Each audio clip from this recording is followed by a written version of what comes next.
Back here, first things first with Chris Canty. We're going viral. Yesterday, Le'Veon Bell posted this video and said that with Sam Darnold coming back to practice for the first time in 3 weeks, very funny.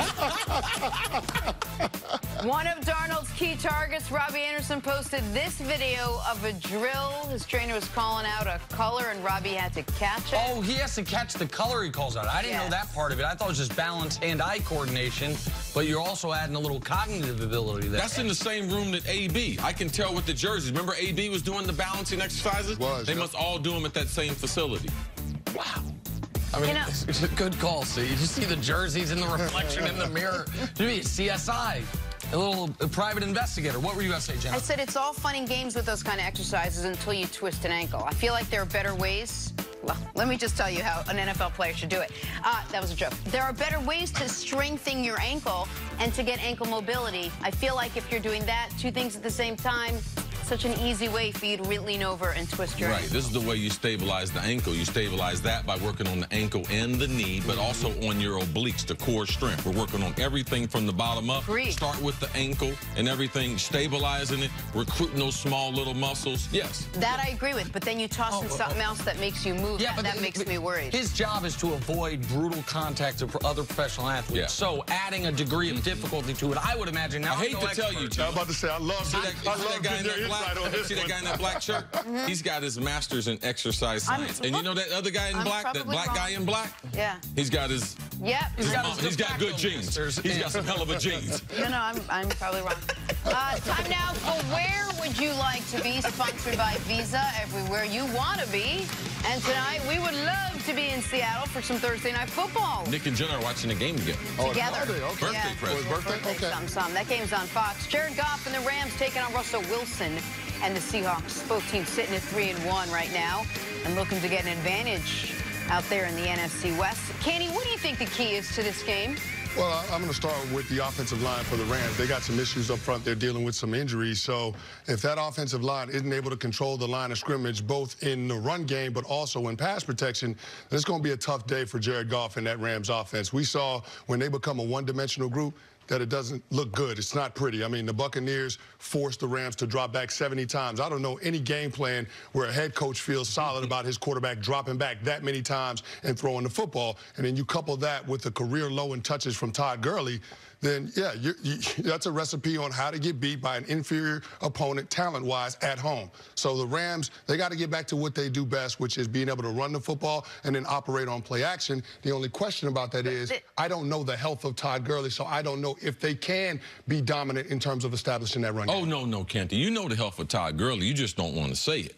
Because all of us know if I ain't out there playing, either the team shut me down, meaning the opposition, they were better than me. But when I'm a running back, I can control how many times I'm going to give them the ball. But we like to hide these injuries. We like to take care of our money. We like to take care of the guys in the fraternity. I understand, bro. We all doing the same. Cam Newton talked about it. Man, I've been lying to y'all for so long. Now the truth comes out. I'm getting ready to sit. Todd Gurley and the Rams organization, they told us the truth. How many times he touched the ball last week, Jenna? 5. Okay. 5 carries. Well, okay. 12 touches. 12 touches. Okay, that lets you know. When was the last time he had a 100-yard game as a receiver out of the backfield? Seems like forever. So I know Todd Gurley's not healthy. Without Todd Gurley, I don't think this Rams team is the Rams team that people have those expectations. I'm more worried about Aaron Donald and that run defense. Is Aaron Donald so sack conscious right now that he is starting to get into some bad techniques as far as leaving his zone uncovered? Man, he was making some nice swim moves in the backfield, and Tampa Bay was caressing the seam. So without Ndamukong Suh, this Rams defense, I want to watch them. Now, I know they can give up some big plays in the passing game, even though they got some big names, but Aaron Donald is a guy that we have learned to respect for such a long time. Let's see what he does under national spotlight. Does he get back to his more disciplined ways, which I'm more used to seeing? And I'm going to focus on the side that you were focused on, which is how will the Rams front offensively deal with a Seattle pass rush that is getting better week by week? We saw Clowney make his first really big splash play, a one-handed interception exception. They didn't return for the house. They got Ziggy Ansah. We know how well coached they are defensively, and we know how well that defense typically plays in that building, particularly in night games where they try to set the all-time sound record seemingly every time they have one of these spotlight games. And with a limited at best Todd Gurley, with a banged-up offensive line, how good is Jared Goff? Jared Goff's last 12 games, 20 turnovers. That ain't great. That's a problem now. Jared Goff, we have seen that when everything is right, he can be as good as just about anybody. Healthy running back, Cooper Kupp out there, all 5 of his offensive linemen intact. He can carve you up. He can hang 54 on the Kansas City Chiefs. He can go toe-to-toe with Drew Brees. He can do all these things. But you remove one of those pieces, and the recipe doesn't taste quite as good. You remove a bunch of them, and it tastes downright foul. And that's what we're seeing from Jared Goff this year. Offensive line's not the same. Todd Gurley's not the same. And wait, this year, oh, he just hasn't been good. He had 4 turnovers in that game against Tampa after 3 turnovers in the game against Cleveland. That's 7 turnovers last 2 weeks now. And so when I look at this game, Seattle, you say they're at home, divisional rivals, so the game's more important for them. I don't feel that way. I feel like the Rams offense played poorly against Cleveland, got away with one in that one because of some poor coaching by Cleveland. The team, you can say, they scored 40-some points. What more do you want from them? Well, they turned the ball over a ridiculous amount of times. They couldn't run the football on Tampa. You lose that home game. You lose this game. You're in 3rd place in a very competitive NFC West, and you start to get a little nervous about that Super Bowl hangover. Well, I hear what you're talking about. I'm not as concerned about the San Francisco 49ers as other people might be. But in terms of looking at this Rams team, it's interesting because you probably have more questions about this team, which actually played in the Super Bowl last year, as opposed to the Seattle Seahawks, who were a wild card team and ended up losing down in Dallas. So I think this is an opportunity for them to make a statement and show that they have confidence in Jared Goff and his ability to be able to operate that offense when you don't have a Todd Gurley that's at 100%. But I mean, you can't deny the fact or the impact that Todd Gurley has on that offense because when he has 20-plus touches, they're 26-8. That's their record. When he doesn't have those amount of touches, they're 9-19. So you see the difference in terms of what Todd Gurley means for that offense. But I think that we have gotten to a stage where Jared Goff is going to be asked to evolve beyond what we've seen his first few years in the NFL. Like, that's why they paid him all that money. Nick, you always use the term force multiplier.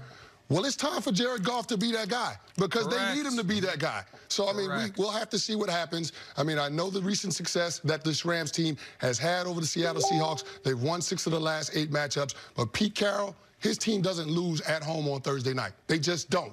And the energy that's going to be in that building, they're inducting Paul Allen into the Ring of Honor. He's the 12th inductee, the 12th man. So there's going to be a lot of motivation on that Seattle Seahawks team. It'll be interesting to see how the Rams respond. They're just so much more of a consistent team. You don't have nearly as many questions. You know what you're going to get in the head coach and the quarterback, and you know generally who they are, even though it's not that sexy. Whereas on the other side with the Rams, they were this sexy, fun, young, hip, cool team last year. But a big part of that was how they utilize that run game. It's not like he's going to get better. It's not like the arthritis is going to get better. Do you have to move forward now without a big component of that game? Well, of course, listen, I think the Rams know game plan-wise they can't rely on Todd Gurley to be great anymore. But I also think the other thing you mentioned, you alluded to, was the coach. And I think, and I don't know why it took defenses this long, but you can only do so many interviews and so many profiles on the brilliance of Sean McVay and how Sean McVay is reading the defense for the opposing quarterback, or for his quarterback reading the opposing defense, before defenses start saying, all right, when does that headset shut off? Oh, in 15 seconds? Yep. Well, that's when we're going to change. And that's when we are going to see if Jared Goff, see if his brain can work as fast as the boy geniuses. And thus far, he hasn't been able to do it. We are seeing teams looking a lot more basic until the play clock gets under 15 and then doing a bunch of changes and seeing if Jared Goff can react when the coach's hands are out of it. And he, to me, with or without Todd Gurley, has not shown a consistent ability to do that. All right, take a break. Canty, stick around. Coming up.